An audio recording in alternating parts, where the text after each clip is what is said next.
Hi, welcome to Infodumpies. My name's Brianne. I'm autistic, I have ADHD, and I'm graded at like a 6. It would be higher, but someone cut out the Marvel stamp collection thing in the back, and I'm worth way less now. Hi, my name is Violet. My pronouns are she, her. I have ADHD, and the only slab I know about is the one that dang Eustace needs to return to the Pharaoh. Return the slab. Return the slab.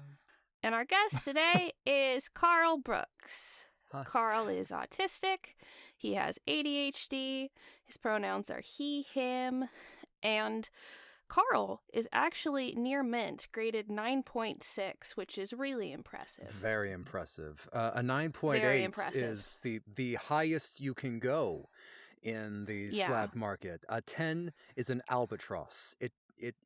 Yeah, that's why I gave you a 9.6. There's that one time you fell in the 3rd grade and you got a little ding I'm surprised you haven't accounted for all my conditions and bumps and bruises all throughout life. But Carl's going to talk to us today about comics and comic grading, and I am excited. Yeah, comic books specifically, broad termly, have been a long-time trend and collector's trade as early as the 1800s in the pre-dawn era. Sorry, the pre-golden age era. That's the joke that it's the golden dawn. Anyway, but with like newspaper strips of Hogan's Alley from Richard F. Orcatz. And then you have entered into the golden age from 1938 to 1956, where you have pulps, newspapers, but at the same time, this was a wild west of publication because there was and in golden age stuff, it's hard to find that in good condition too, because the pulps were just a step above toilet paper. What those things were printed on too. Oh yeah, and they were not taken as seriously as literature either. If you have not maintained the original pulps well, they will feather, they will expand, they will reach forms that most books are not meant to reach at this age. Yeah. So for context listeners, if you haven't heard it in a previous episode, I worked at and eventually managed a comic book store for like 7 years. Carl also is a comic shop warrior and also works with back issues. I was particularly one of the back issue people at the shop I worked at, not because I had a lot of background knowledge in the first place, but I think, and this is probably the same for Carl, the autism and the ADHD give you such a memory for this kind of stuff. Not what I had for breakfast, but for this kind of stuff, sure. Where the attention to detail and being able to look at that cover and say like, oh wait, this is a first appearance, but I don't remember which one. Let me go look. Oh wait, this one's important. I remember why. So Carl and I have that shared background, and vintage comics are fun. Identifying key issues in comics can be pretty gnarly, and it can be a tip point for a myriad of reasons. It could be from first appearances to the first illustrations of a certain artist, to the rarity or scarcity of the book itself. If it was a low print run, or just dozens got lost in the fire, like Torchwood. But Yeah, and the rarity of the issue too, it means that like there's some comics that I've gotten to handle that you wouldn't think would be worth more than some of the others I've gotten to handle. So like, I think one of the most expensive comic sales I was ever a part of was a first print of the first issue of Teenage Mutant Ninja Turtles. Ooh, wow. Which I don't remember the exact number, but it was only a few thousand that they printed, and it was out of a garage. It was like out of a garage. Nobody took it seriously at first. They didn't know what it was. They didn't know what they had. Eastman and Laird are pioneers in the comic book era, and and to point out the scarcity of the first edition of that book, there were so many other reprintings of it. Printings. So you had the same book, but you didn't have the first. You didn't have the first, so that sold for more than the Amazing Fantasy 15 that I got to handle, which is the first appearance of Spider-Man. That is a good one. The cover yeah, the cover was ripped off, and it was still like a $3,500 book. It can be a Wow. low grade, but it's the It's still the fact of what it is, Yeah. right? Yeah. And So the rarity of that stuff is wild. Yeah, I don't have a whole lot of comic book experience. I never really got too into that, but I did work at a game store for several years that did a lot of like card buying and things like that. Didn't really handle graded cards much, but if you're familiar with Magic the Gathering, that was primarily what we worked with. And there's certain cards where it's just like it doesn't really matter the condition so much as if the card is intact. It's Mostly worth money. intact. mostly Yeah. attacked. Yeah. Is it a it's worth some complete sort of money. card and readable? Exactly, yeah. Can you put it in a card sleeve and not feel it differently from other cards? So you could put it in a deck is kind of the determining factor. But yeah, no, there's definitely like dual lands and things like that. The original cards there's a thing called the reserved list in Magic the Gathering, or cards that they have promised they're never going to print again, but then they do. But until they print them again, they're worth a lot of money. So And then yeah. there's that war of first edition and second edition. Oh, so that's interesting because there's actually there's alpha and beta Oh, cards wow. that are worth even more in some cases. And there's even alpha test cards, which are like, it's literally like the creator of the game drew this on a piece of like card stock, like a blank unprinted card, wrote down what he wanted to do with this card. Mhm. Those are incredibly like niche and rare. So yeah, collecting and grading is its own thing. Carl, why don't you tell us a little bit about Yeah. grading? Grading is a very niche and subjective art. Because you can have two graders. One person will grade it at a 7, another will grade it at a 6.5. One may go a little lower, but that's okay. One may go a little higher, and that's also okay. So open grading it's very subjective, but having a third party like a company to grade out, as long as they're sticking to their mission statement on how they grade their products, on how they grade your products, will vary. But having it done by an official source solidifies that grade and how they would sell it, and offer that suggestion to how you would sell it. And for anyone who's not in the comic world, just to explain grading. So grading a comic is basically giving it a score from 1 to 10 on how good a condition it's in. And the condition it's in very much alters how much you might charge for the book. So there are professional grading companies, which I'm not going to jump the gun and name stuff because that's what Carl's talking to us about today. There are a handful out there. There are a handful of them that you can send your book to, and they go through a very meticulous process to try to assess something that is hugely subjective in the most objective way possible that they can with their system to tell you what quality condition your book is in. Because there is a guide for selling comic books that has been around for ages called the Overstreet, and understanding the value from 1 to 10 can help you determine the market value of the comic book you might be wanting to sell. Now, there are two forms of grading. There are letter form grading, and then there is 10-point grading. Letter form, that is the near mint, very fine, very good to good plus grading. And those calculate the roundabout of the 10-point grading, like 10 through 9.2 is your near mint plus, your gem mint, and your near mint minus. At a 9 point, you start getting into very fine to near mint. It's where that line starts to broaden. Then you start getting more dings, more creases, more age, acidity, maybe. It's a little darkening on the inside of the paper and the page. And then basically it chomps all the way down. It's been described, take a pyramid. You start at the tip top at 10, that perfect 10 that can hardly ever be reached. And then you just go down the pyramid all the way to the bottom, which is a fire pit where the books go and that are completely unsellable. Yeah, and for context listeners, when we're shipped books at a comic book store, brand new books off the press, those are not near mint when they get to us for the most part. No, They've they been in have the been shipping process. handled, They've been handled. They have been jostled. They have So been. yeah, so to get a near mint, it would have to be someone saying fresh off the press, okay, let me use my very special gloves to put this in something and send it immediately to go be slabbed. Even then, you run into publication errors. Yep. And that involves the staple. Was it cut straight? I have a copy of the Superman and Stephen Colbert. It was perfect, near perfect. I would have had it if it hadn't had a little slant on the cover where it had been cut. And so even how it was printed, like it wasn't something I was going to get graded, but I collect the hardcover editions of Saga, and we received a whole batch where it just printed everything too dark. Everything was too dark, and the whole batch we got printed, I could barely tell what was happening in the scenes and only see the speech bubbles because it's a printing error, and those happen on a smaller scale all the time. Yeah, and in the card world that happens too.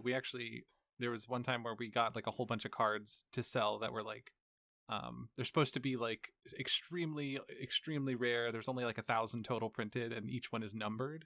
And we had gotten some where they were so off center, you could see part of the next card. Like the card was so miscut, you could see part of the next card, which in a way made them even more rare. But yeah. But that stuff can be really wild sometimes.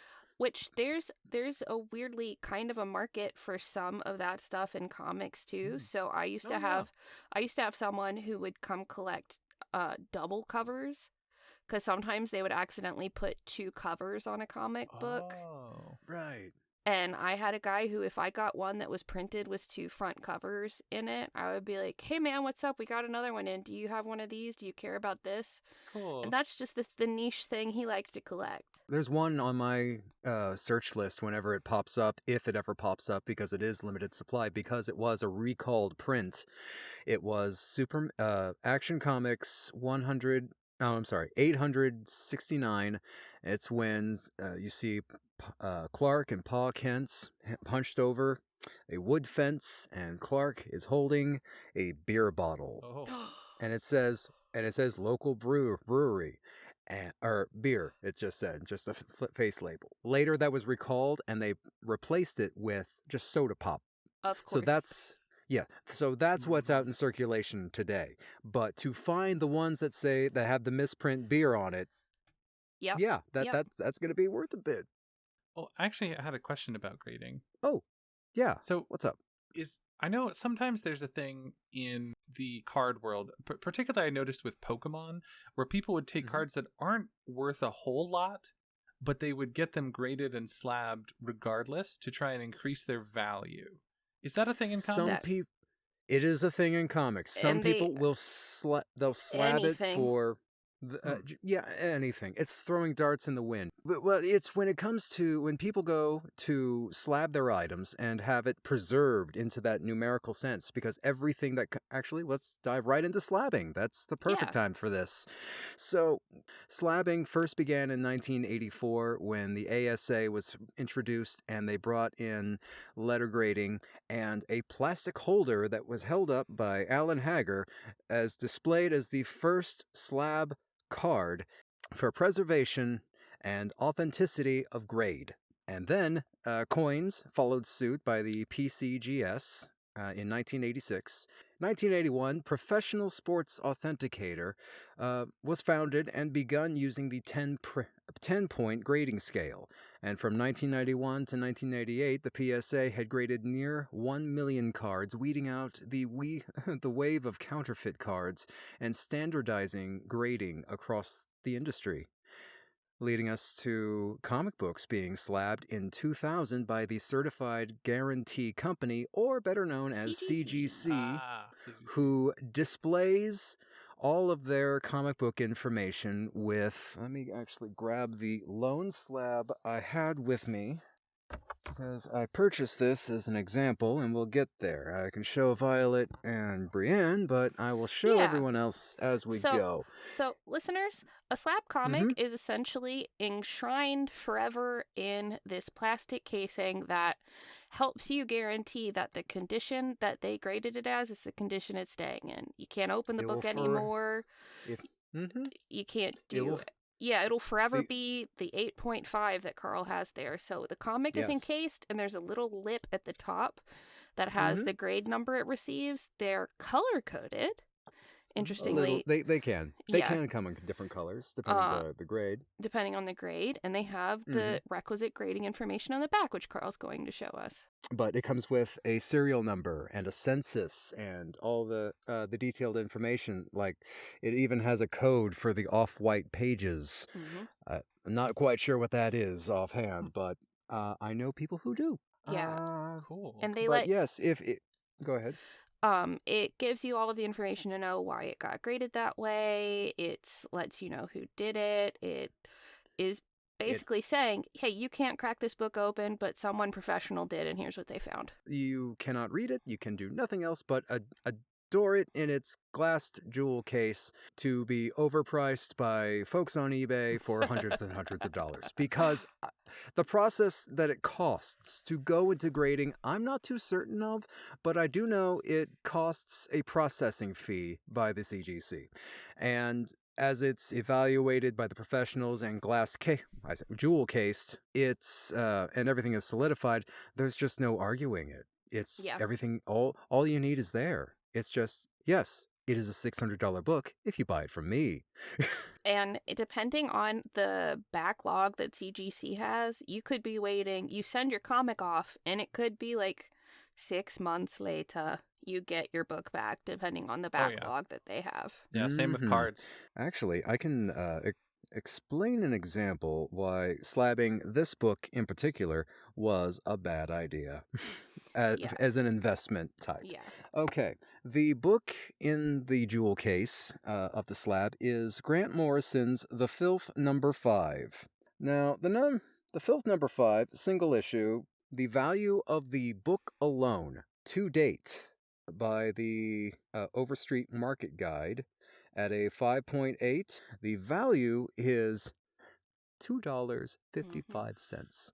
And forever it will be at a 5.8 and at a $2.55. What did I pay for it? I paid $15 plus $15 shipping, equating to a full $30 investment to tell all of you lovely folk about. And some people because on Sundays it would be the day that people could come in and sell their collections at the place I worked. So I would find these people who got these books they were convinced are going to be worth something. And in comics, speculating is a curse on the house, on the medium. It is a hex, a curse. I hate it.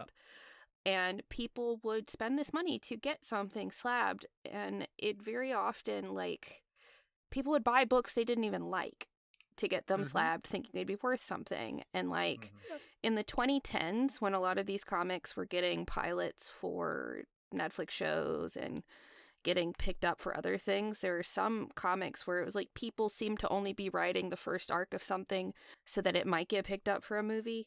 And the speculators were like, oh, I can tell. I'm going to buy 10 copies of it and get them all slabbed. Whoops, NBC didn't care to take that. It got optioned, but never happened. Now I spent a couple $100 getting these 5 first issues slabbed and shipped back to me, and they are not worth the paper they're printed on anymore. Every now and then in my company's notes, I'll come across something that's been optioned by NBC or Amazon, and it's like, this note was created in 2017.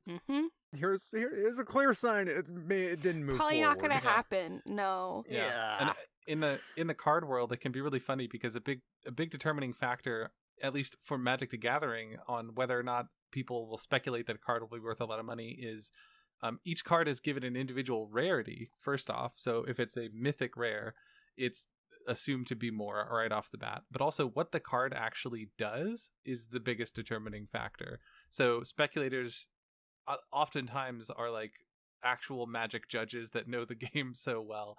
And then ironically with Pokemon, it's a little bit of the mechanic, what the card does. But with Pokemon, it almost seems like it's more, what Pokemon is it? If it's Pikachu, if it's Mimikyu, if it's Gengar, if it's one of the most popular Pokemon, somebody's going to slab a bunch of them just to be safe. Imagine, if you will, a world where people are trying to speculate on these things, but the only way you can really get them is by buying booster packs of comic books.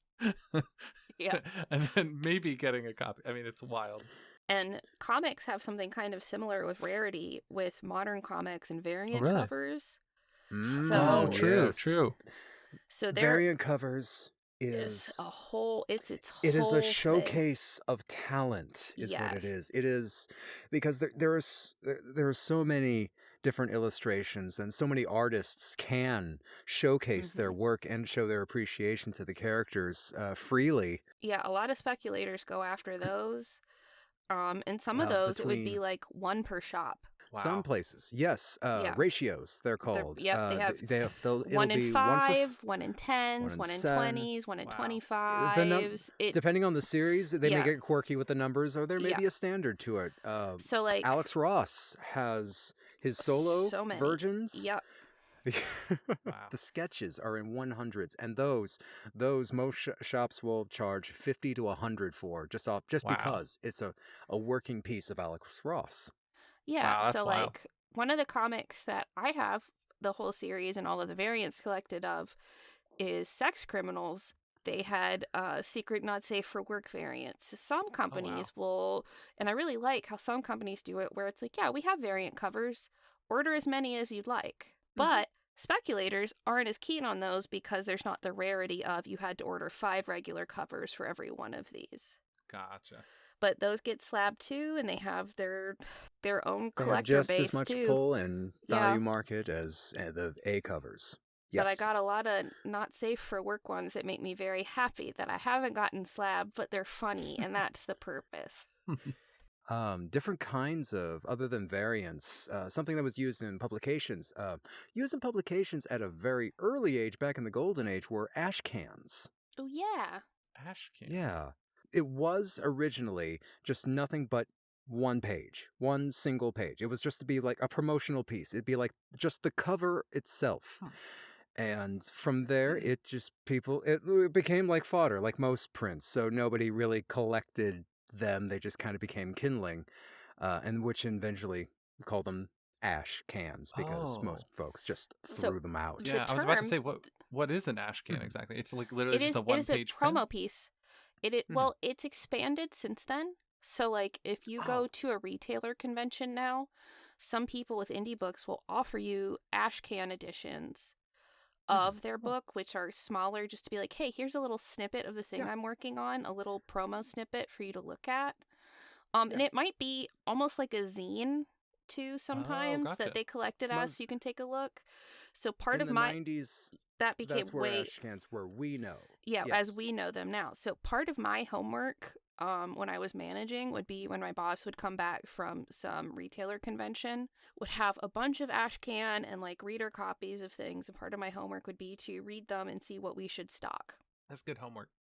We Sometimes still it was sell ash good. cans? Yeah, sometimes it was good. Sometimes it was slim pickings and I was like, don't care for that. But yeah, Fair. but there's a market for people who collect the ash cans. Yeah, the purpose of the original ash cans editions was to fool the U.S. Patent and Trademark Office into believing the book had already been published.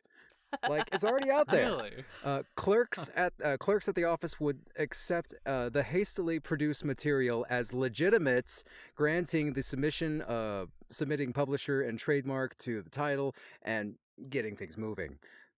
Since the ash can had no other use, that's what led it to being a Ash throwaway can, I piece. see. It was a divisive tool to bring out more publications that didn't exist. Yeah, Yeah. and eventually in the 90s it became a promotional thing. It's still today. Yep. It is. I've actually got a little bit of the recent run of Batman that came out with the new Jim Lee and the second Hush story. Just Bat's sitting in his chair. It is like a little sketch. I'll point the camera to here. Yes, I tore the page out, but soon I'll be going over it with a coloring pen and. Oh, fun. That's fun. Yes. Yeah. Because it wasn't until recently, and I don't know why it didn't hit me. Hey, if you get a black and white book, it's a coloring. It's for coloring. It It's a can't- coloring book. Yeah, it's There for, you go. it could totally dual for that. Heck yeah. You have Excellent use free of will. I was gonna say you have free will. You can color it. So I have kind of a more general comic book question, right? When Okay. it comes to all of these, like Batman is a great example. I have for a long time wanted to get into comics, but what I've always struggled with was where do I start? Because I know I like She-Hulk and like I like X-Men. I know.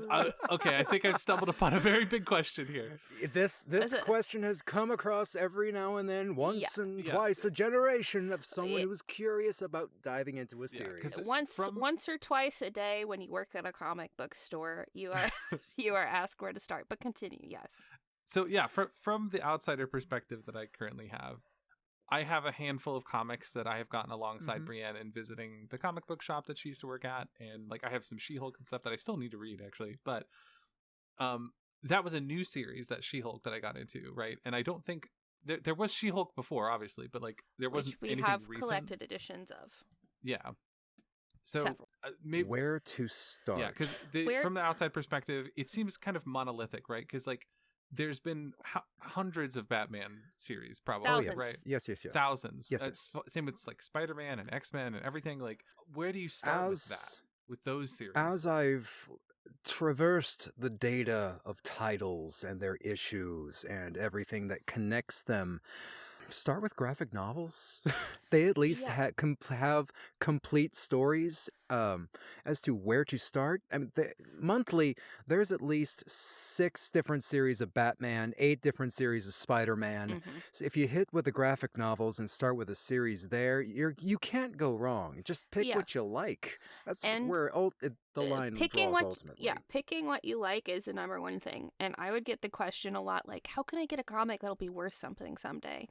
And I was like, well, buy the ones you like so that even if the monetary value doesn't go up, it's still worth something because you like it.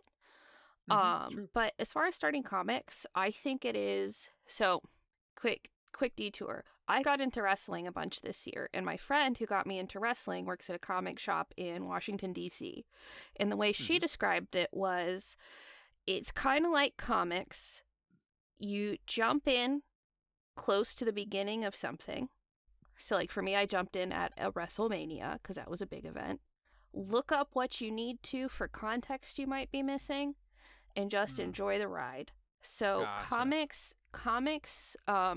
comics like to start over with number ones a lot. It especially became prevalent in the 2000s because number ones sell a bunch. Sure. Number one sell a bunch. So Right. the big remember when number zeros? Yeah. number zeros that was seemed like hardcore. that was a Whoa. hardcore thing. Wow. Yeah. Oh wow. But the big two, DC and Marvel, they have a habit of starting over with number ones because people buy a lot of number ones. Alternatively, like Carl said, with graphic novels, I don't know if people outside of comics really realize this, but a lot of the times, so like the collected editions I have that are numbered like 1, 2, 3, 4, 5 on our bookshelves, each of those contains like 4 to 8, depending on the story arc, single issues of comics. Because comics are a periodical, they don't stay orderable forever. They're not printing it forever. They're printing a certain amount, and when they're done. So the graphic novel versions, or what they are called trade paperbacks, those start in order, and it is a way for them to keep those in production with something that it's a book. So Gotcha. if And a lot of So- these... Go ahead. Follow-up questions about that. Yeah. So Yeah. Okay. that sounds like a good place to start for sure. However, what if the situation that I encountered at one point was I wanted to start with X-Men, and this was before we had even met. So I wanted to start with X-Men, and I went into the local comic book shop, and I was like, hey, I want to start reading X-Men. Where do I start? And they're like, ooh, well, at the time, there wasn't any, like, I don't think there was any trade paperback for the current run, but there was, like, it was on issue, like, 34 or something like that. So there would have been a few. They might not have had it in stock, but essentially the 6 issues come out, and then when you're ordering like 7, 8, 9, and 10 for the next month, they probably have the volume 1 through 6 trade paperback is maybe orderable then, or maybe the next time. So it's just a thing where every 6 issues or so, then you have the option to order the trade paperback that contains those. Gotcha. The real question is really, how far back do you want to go with X-Men? It's kind of like starting Star Trek, it's all Star Trek, right? But there might be a Star Trek series that speaks to you more. So like if I was recommending X-Men to you, I would recommend you start with Astonishing X-Men, actually. Okay. Because as much as I hate the guy, it's by Joss Whedon. I already know you like Buffy, and it is closer to the actual, like, early aughts movies you've probably seen. Okay, cool. And then, if you liked that, I would say, let's go back and take you back to the beginning of the Chris Claremont run, because that's where a lot of Gotcha. iconic X-Men lore starts. Okay. So second question. Do people slab trade paperbacks?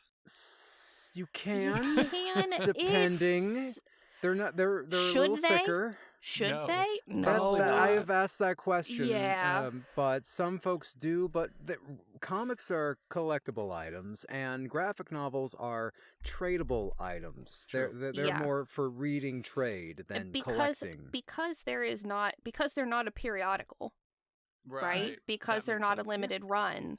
The incentive to slab them for their value is less because, like, It is a book.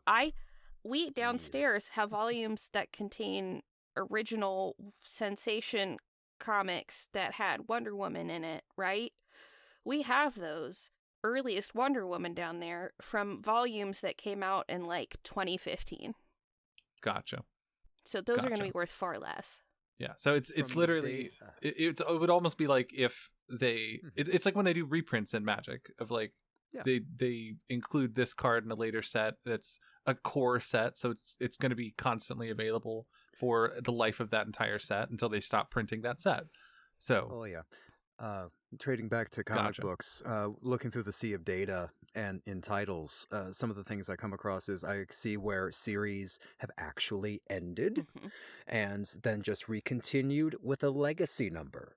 Detective Comics, oh, it ran solely and wholly from 1940 up until 2009 or so, and then its second series came out 2015 till about, I could be a little dated, but anyway, I think it was- Detective Comics is I think currently that's in on the its right third name- run. Yeah, I was going to say, I think that's in Yeah. the neighborhood with Yeah, the yeah, new but 52. I started to haze and like, that's Yeah. not quite right, but it's close enough. When you say legacy number, what do you mean by that? So It means the numbers from the keep going original. from the original. Oh, so they're like So- counting up Mhm. from the very first detective. from Yeah, the very so from it- very first Detective Comics they're counting up Wow. from. Mhm. So for a Detective, while, Action Comics. so a number while of the they old diverted because seeing 700 and 800 on a book is very intimidating and people don't want to Yeah. pick that Yeah. up. So for a Oh. while they diverted and they're like, it's the new 52 Detective Comics Mhm. number 1, and DC had their whole thing where it's like 52 titles all starting at number 1, a new universe for you to check out, blah blah blah. Got it. Started over back at 1, and then people were like, I'm tired of this, Grandpa. So they went back to legacy numbering. Yeah, so they It's went back just to like the legacy trains numbering. Grandma used to make. Yeah, they went back to legacy numbering. So this was shortly before I left the comic book store. They went back to legacy numbering. So I went from ordering like Gotcha. Detective Comics 83 to Detective Comics like 600 something. I was like, all right, damn. Mhm. Yeah. Amazing Spider-Man just started their 7th series. Are they using legacy numbering? Not always. Not always. Oh gosh. Not always. Not With always. the I know- big two, it- big two, with Marvel and DC, think yes, the stories are there, but the backbone is capitalism. And if they've noticed a trend in how people tend to buy certain issues or what they care about, they're Fair. going to lean into the trend. Yeah, because from my perspective, like if I saw something was at like issue 700, I'd be like, gotcha. So there's 699 issues of context that I do not have, and it But sounds like that's not within- necessarily the case. They'll change. Within they'll Detective Comics Yeah. alone, there are a number of key issues just by the stories alone. Jim Lee's Hush. There's others. Scott Snyder has a one that's near the tail end Mhm. of that, the first run. Gotcha. But though, just by example, there's still money in them. You just Yeah. gotta find them. So Gotcha. another route to go on if you're trying to decide where to start in a comic book is look where a creative team takes over. That usually Mhm. means that's the start of a new storyline because a new creative team has hopped on board. No. And when they hop off, that usually means that they've completed their intended story. They might not have gotten to in time, but like My old subscription list was not so much give me these titles, but hey, if there's a new series starting or series continuing and this creator jumps on, sign me the fuck up. Mm-hmm. Hell yeah. Okay.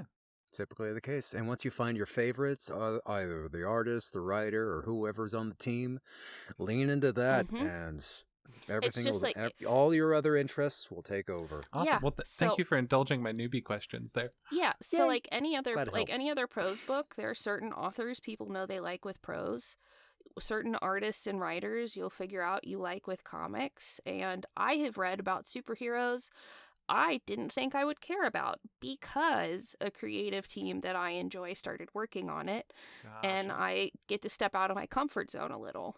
And then you'll come across a title. It may be nothing special on the outside, but once you pick it up, hold it in your hand, give it a go, you Amazing. never know the romances you'll make.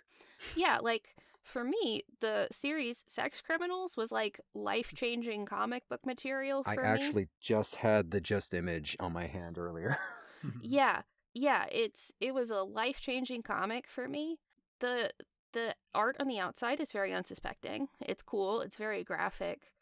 Not like graphic sexually, but like just big silhouette. Yeah, big on silhouettes and stuff. But yeah, just starting, and like if Matt Fraction and Chip Zdarsky work on something, I'm probably on board. Sounds good. Hell yeah. We should check out our local Minneapolis comic shop. I don't think we've been yet. We haven't yet. I want to very badly. Ooh. Noted. Let's gotta do that go. soon. But yeah, grading. Grading single issues is not something I have done. It's something that generally is mostly, I would say mostly people collecting the big two or collecting things from certain creators who have a big following or are very like well known. From there, some folks, they'll do Kickstarters to start up their brands. There's been a couple of Kickstarter materials I've seen come across and that have gone into production, it seems, because we tend to be buying their books. So Yeah. some folks out there will try to profiteer on slabbing. And there's one company out there called Comics Skin, and they make soft slabs. What? It's a thinly plastic clamshell that you, the collector, can slab yourself. Oh. Write your own grade. I think it's a 10. I think it's a 10. I mean, the thing is, it's going to be graded fairly if you send it in for grading. I've heard horror stories of someone sending in their soft slab to be sold, and they're looking at it like, well, if you open it and grade it, it's still a 6. Wow. A soft like, slab seems like so, like that doesn't seem like a real thing. That doesn't, it is. It is. I will link you all. comicskin.com. Slab it yourself. Another company out there in the collector entertainment world is Dynamic Forces. You've heard of them equally. Yep. The label they use on their books, on their editions, it's a yellow to gold circle, has a banner, what would you call that, silver? Yeah, it's like a bluish silver tone with 2 red letters of the DF on the center piece. And most of these will come with a certificate of authenticity to showcase that it is either a confirmed signature by whoever is addition to it, if so. The scarcity limit of numbers, like this one says it is a limited copy series of 15,000 copies made. If it did not have either or any of these qualities, congratulations, the certificate now proves it's a book. Yeah. And that's legitimately a book. That's another interesting thing too when you get into signed copies to get slabbed. Oh my gosh. So there are some conventions where they're like, hey, there's going to be a rep there to confirm that these are authentic signatures you're getting. Yeah. Because how else do they really know? Yeah. Do you take a picture of yourself with the artist getting the signature? Yeah. Yeah, it's so interesting, like the weird parallels and then like divergences in the whole card side of things, because in the Magic the Gathering world, generally signed cards are like ultra niche. They're not even generally worth a whole lot unless it's a particularly popular card signed by a particularly notable artist. And even then, oftentimes they're not considered legally playable. So that drops the value because it's essentially a marked card. And for comics at some conventions, they're like, hey, CGC is going to be there. If you get stuff signed by this person, we'll have a rep there. You can, at the convention, pull your card out sometimes, depending on how well it's set up. Not your card, your comic out. Get it signed. Step over to another booth and send it to CGC right there to go get slabbed. Wow. Now, the thing about the dynamic forces, when you buy these direct from them, it'll actually be sealed completely, and it'll have like a silver holochrome Tamper seal. Yeah. Yeah, tamper seal. Thank you. Across where the comic would be sealed and taped in a somewhat preserved state. When you get this graded by a company, they have to remove that seal to grade the book efficiently. Yeah. So I have seen a trophy wall of just holochrome stickers, purely out of stickers that have been pulled off by graders. Oh my gosh! And wow, that's so unfortunate. And grading comics, I was talking to Carl about this the other day. I think the autism helps because like grading stuff when you live in Texas, one of the things that would get me really excited was when someone's like, I moved here from Delaware and these were in my mom's attic. And I would be like, that hasn't been in an attic in Texas for 40 years? Let me look at it. Let me look at it. Let me look at it. Let me look at it. There's because no heat damage? There's Cards no, do, so some of these books, I was afraid that if I took them out of the sleeve, they were going to disintegrate. Because of how keeping things in the heat in Texas, where I'd be like, no, you remove your own book. I don't want that bad juju on me if something crusts off. So, the good news is the cover is so acidified that water's not an issue. Right. So with oh my gosh, it's so interesting. There's something kind of like parallel to that with cards. So holographic cards in some cases are worth less depending on where they were printed, because if you have a card that's a holographic card, a holofoil, it's printed, it's flat when it's printed. There is there is by the nature of the card, if it's foil, it's got metal in it. If you go to a place where it is warmer or more humid, or if you go to a place where it's more drier than where it was printed, it will curl in one of two different ways, depending on whether it was too humid compared to where it was printed, or it was too dry compared to where it was printed. Now, I'm holding up a copy of Vampirella Zero. Back to the numbers. This was came with a red foil title. It was graded a fine, but how do you grade through a polybag? Well, the thing they noted that it was be a fine is this one, there's this spine break right here where the book is now just in a permanent bend state. And that's fair. Yeah. Totally fair. Yeah. It's you can grade within the bag, but you have to have full access to both sides. You cannot grade through like you can grade through a poly bag. So like kind of. So poly bag, but not through a combo bag. Poly bag is essentially them putting a wrapper around your comic. For sale. And and they not do just this like to cover not just like a card sleeve, it is from the publisher given to you in that bag. Oh wow. Gotcha.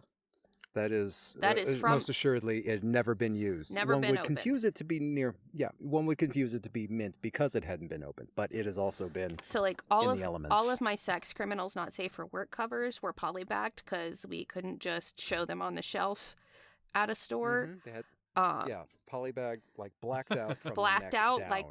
blacked out like old porn at a gas station in the 90s. Good old days. Good old days. You could pick up a nudie mag out of Texaco. But yeah, it's wild. And like grading stuff, it's weird the things you learn. So like sometimes I could tell if it was kept in a house where someone smoked because the part of the box where the tops of the comics were, they were all yellowed, and I could kind of see where the lid had kind of protected them from some of the smoke, and there was just like a dividing line. Wow. If it's like made from newsprint or paperback, it will absorb that smell and it will puff you in your face. Wow. Their book mites are a thing. Some of the bags people keep them in. So the comic I've book seen bag. silverfish. Oh, me come too. out of those Oh, me things. too. Oh. Oh. I had some times where I would hold the book sideways and be like, hey, man, so you wrote the address for that donut place you're going to go to on a piece of paper that you had on top of this. So you've indented the cover of it. Or, like I joked earlier, Marvel in the 70s had a Marvel stamp collection thing because they thought comics were useless. So there are some really key books that came out during those times that if I flip to the back, some child cut out a stamp of the Incredible Hulk that they had an album for Marvel made to collect all of your stamps.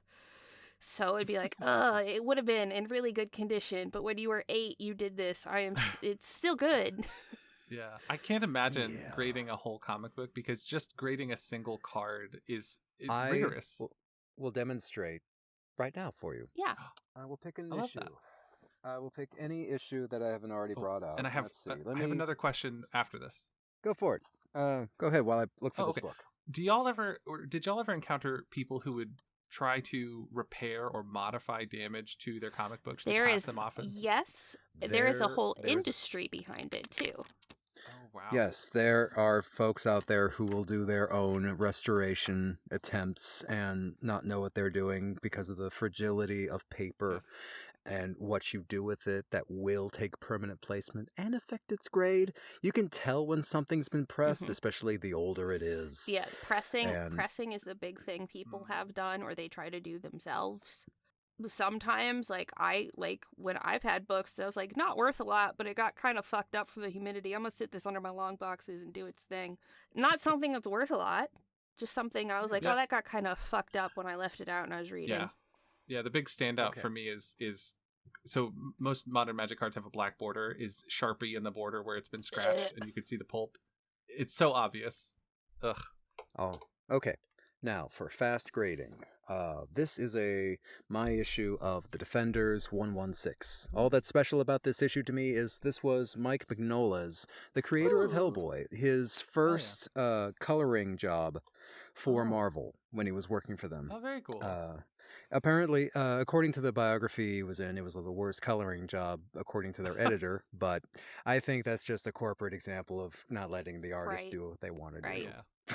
Let him play. Anywho, but flashing is something you do when you just hold the book against the light. And this book, it's had a trip, multiple little color breaks along the spine. 1, 2, 3, 4. It doesn't need to add it up. What you're looking for is the big picture of the grade. You're just looking for the grade entirely. You're not doing it so much by how many nicks and dings there are, just by the severity of it and the presence of the book itself. It just tried to fall out of my hands.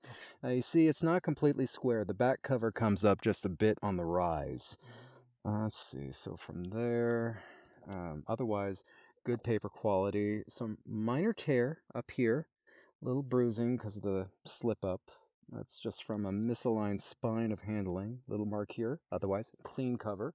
Does the inside of the cover reveal any further scratching? That is something to note, because sometimes the front won't show it, but the back will. So we have some minor scratches all along, a few color breaks along the spine. No, actually, that is a spine break. 1 or 2 spine breaks. Okay.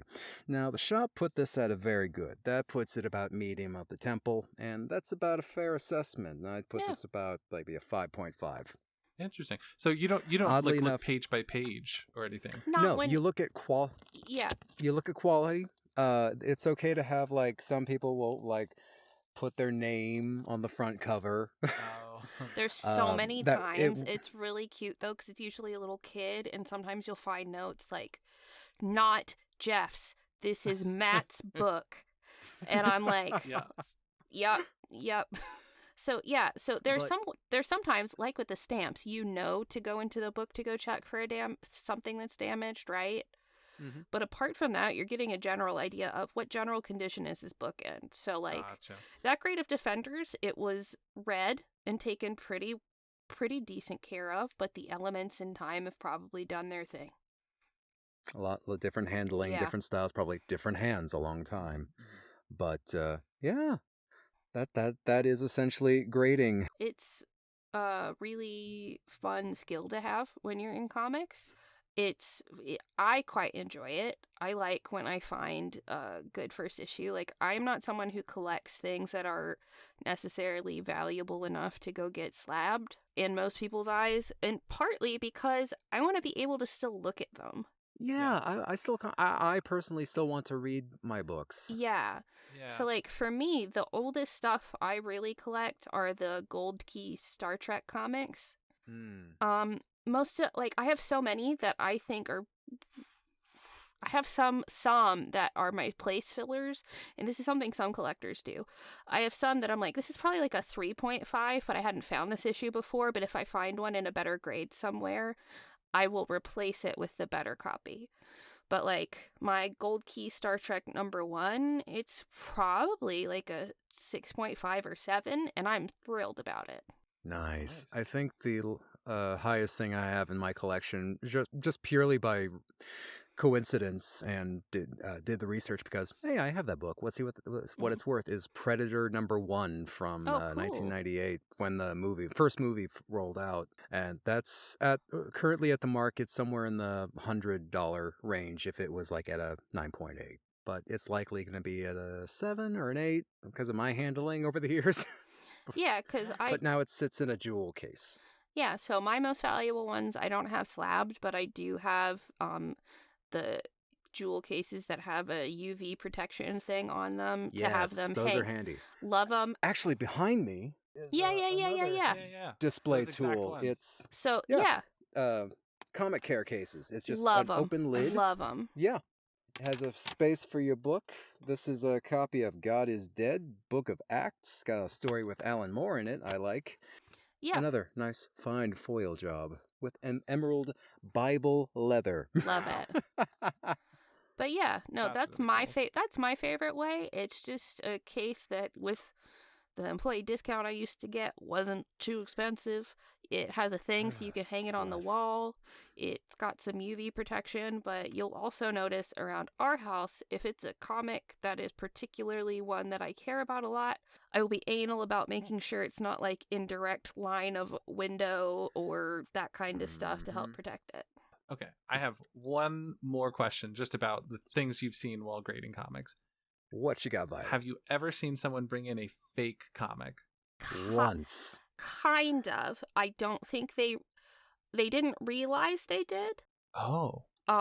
There was a thing in lots of newspapers where they would include in the Sunday edition a reprint or a very local print, hyper local print of something, to promote it. So there were times where in the Dallas Morning News Sunday edition, they're like, I have like a Spider-Man #1. Huh. I have a this special edition. Or Oh there my are also, they would do these, and I don't know how this person didn't notice, but there are modern dollar reprints of first issues of really key books where it's Marvel who did them, where it's like just $1 for this first issue of blank, this first appearance of blank, just so you could have it to read it. It was just $1. It was Gotcha. small, right? And some people were like, I have the first Avengers. And I'm like, well, my darling, if you look on the inside page, it says printed in 2015, so. You got a reprint. Yep. Gotcha. Yep. In the 80s, there were a bunch that were, you could tell they were reprints just by the 80s ad on the back. Like Stridex was a big one. The fucking Stridex, like, hey, nerd, you got acne, you're reading comics. Something I want to do later on is there's the Dallas Cowboys. Yes. No, it's the Texas State Fair. The one in there, because a lot of the X-Men at the Texas State Fair.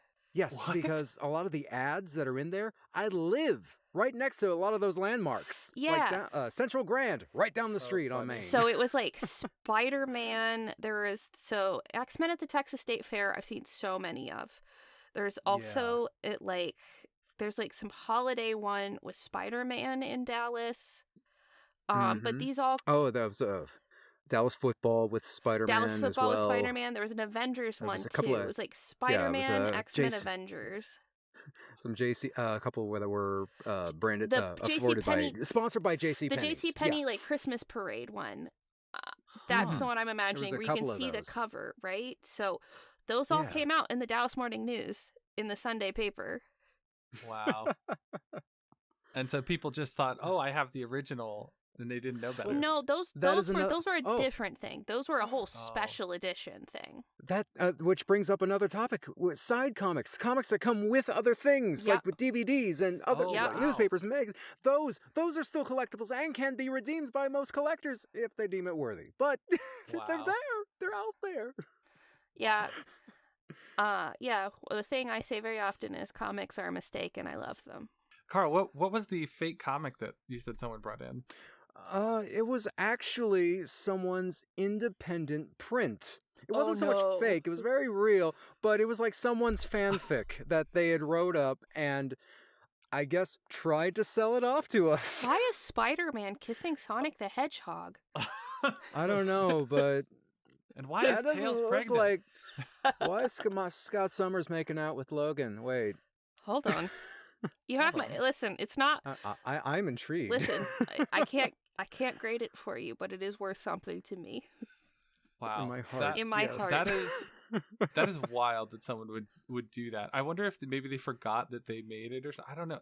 How could that even be? They thought it was with the other rest of their collection. They had long forgot about it, and now it's landed in someone's drawer of items as passed through our buy trade department. That's wild. We've come across letters, breakup letters, all kinds. I've come across nude pictures they wanted to hide inside of a comic thing, like nude Polaroids.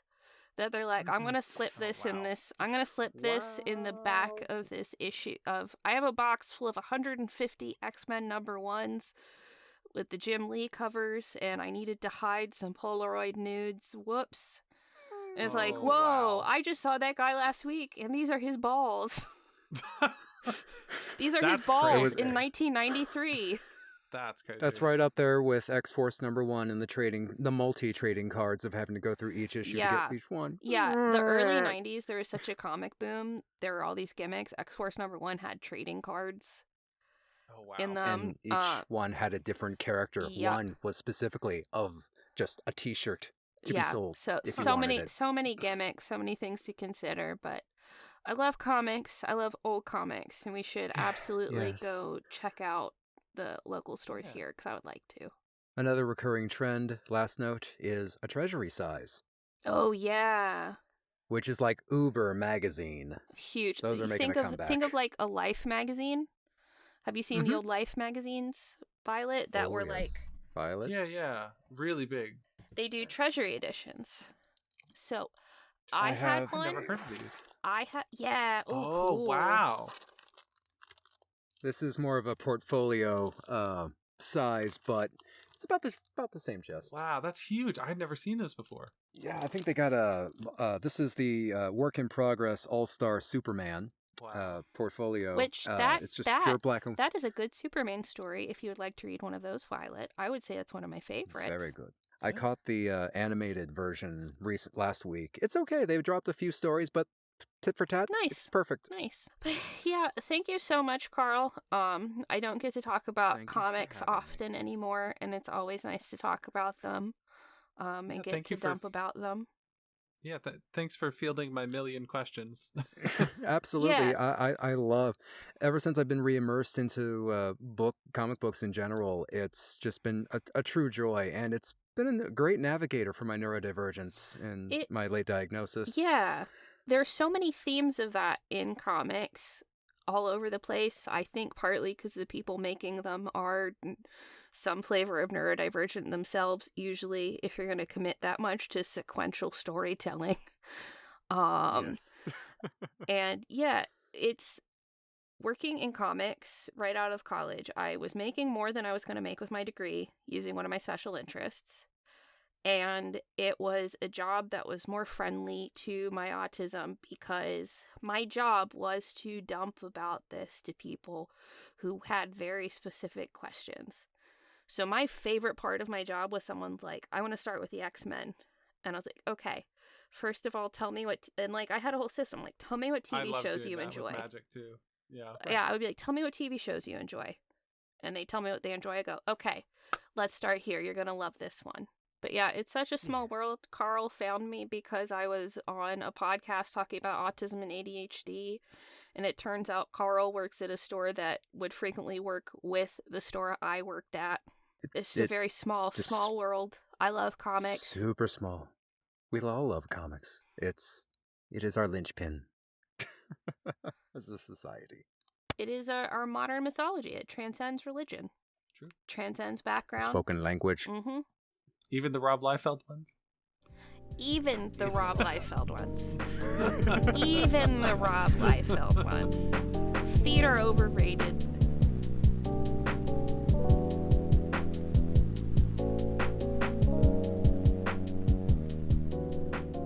Hey friends, before I get to thanking our Patreon supporters, I would like to make everyone aware of a mutual aid opportunity. In our show details, you'll find a link to both the Chuffed campaign and an Instagram page for Wadee. Wadee is a young Palestinian man living in a tent with his 7 family members, and Funds for Wadee aims to earn money for them to feed themselves. Because aid is not reaching the Gaza Strip, food is becoming increasingly more expensive day by day, and just for families to make it to the next day, it takes an incredible amount of funds to afford the basic necessities.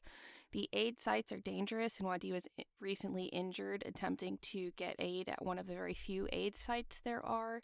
And Raffle for Wadee on Instagram holds regular raffles to help earn money for both him and his family.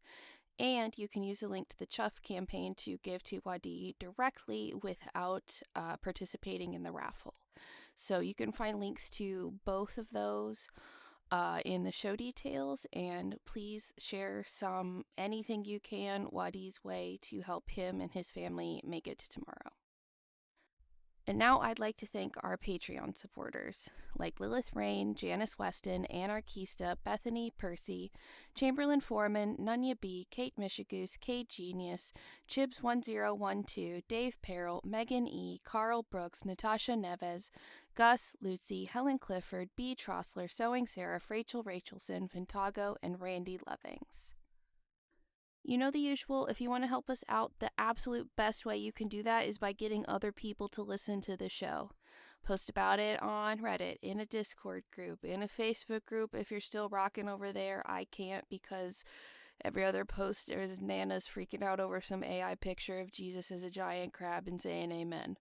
But wherever you are on the internet, if you want to share about Infodumpies with people who might like it, that helps us out. We don't take paid ads and we don't pay for advertising. We grow entirely by word of mouth, and this is a really easy way you can support us without spending a dime. Now, I know in this economy, having an extra dime is not super common, but if you do and you would like to throw some our way, you can also find a link to our Patreon page in the show details. Mixed No More Patreon goes to helping us make anything. We're working on 2 new audio dramas, working on the Today's Lucky Winner spinoff and an unnamed sci-fi spinoff, an unnamed sci-fi show, not a spinoff of anything. But yeah, the money goes towards helping us make new stuff. It gets split amongst our actors and my lovers, who are the other producers of the show. But yeah, it all gets split. We buy new equipment. We use it to make more stuff for you. So what we're saving on advertising, because you're helping us, goes directly to making these shows better and making more things. If you also want to help us out, but you do not have that extra time to spare, you can also subscribe on your podcatcher of choice. You can leave a rating and review. The more you can interact with our shows on your podcatcher of choice, the more it tells their respective algorithms that people are active and paying attention to the show, the more it gets recommended to people. The more activity on there looks good to new people who might be looking for something else to listen. It helps us in so many ways, and it is also something that is absolutely free. And if you want to come hang out with us, you can find a link to our Discord server in the show details. It's so much fun. Last week we had a craft night and it was just lovely, and We do body doubling. I'm going to be scheduling some more streams soon, including stream where Violet is playing the game The Dinosaur with Double D's, which, that's a fucked up game. That's coming from me, and I'm excited for part 2. But anyway, we have a lot of fun in the Discord server. Vibes are immaculate.